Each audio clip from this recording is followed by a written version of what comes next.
So, dito tayo sa GTA, dito si Sir Henson. Kumusta, sir? Ayos naman ito. Ito yung unit niya, nabili niya sa marketplace. Kailan, sir? Last January. January. So, after a week, ano na? Problema na. Ano nangyari, sir? Nawala yung... Reverse. Wala na. Wala yun. So, isang linggo niya lang yan nagamit.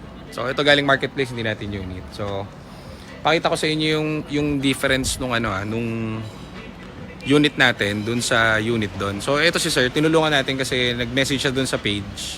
Nagkaroon nga siya ng problem dito sa unit na nabili niya. So, sayang isang linggo lang no, nung nakita niya yung mga video natin. So, pakita ko sa inyo yung difference.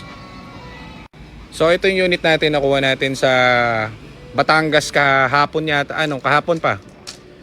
Pull down yung transmission kasi alam naman natin yung problem nito. So, para hindi na gumawa yung yung ipapagawa nung yung bibili sa atin.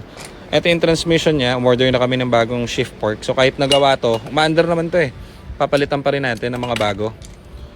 Clutch niya yun, papalitan natin. Ito na yung mga pang PMS niya, ready na. Yung clutch natin parating pa lang kasi pinull down agad to, kakarating lang nitong unit. So, yun yung difference yan. So, engine ito, pati transmission, papalitan na. Ito si sir, ito yung unit ni sir. So, daming problem. Ano ba yung transmission, transmission yung problem niya. So, as much as gusto nating tulungan si sir, TCM related lang, lowest sana yung magiging problem. Kaso lang, to sir, no? Parang nabenta sa'yo siguro. Alam na nung nagbebenta sa'yo, no? Alam siguro nagbebenta na may something na kaya ibinenta.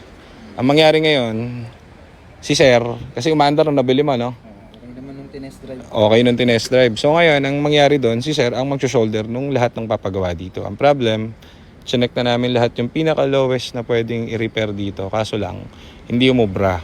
Ang misakit talaga is yung housing nung transmission niya. So, ang housing guys, yun. Housing nito yan. Pero yung housing nun, sabi ng mechanic natin, basag daw. So, kahit na gusto natin tulungan si sir, kailangan i-pull down yun. Kasi sayang naman itong binili niyang unit. So, tutulungan natin to sir.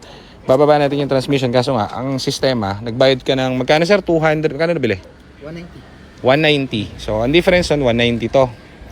Ito guys, ang benta namin dito, 200 to 210. Pero tignan mo, lahat naka-pull down. No? Balik lahat. Diba? So, yung difference nun. Pag bumili kayo dito, ito lahat, ayos. Hindi kami nagre-release ng sira. Kahit gumagana yan, i-refresh yan. So, yan. Si Sir, babalik.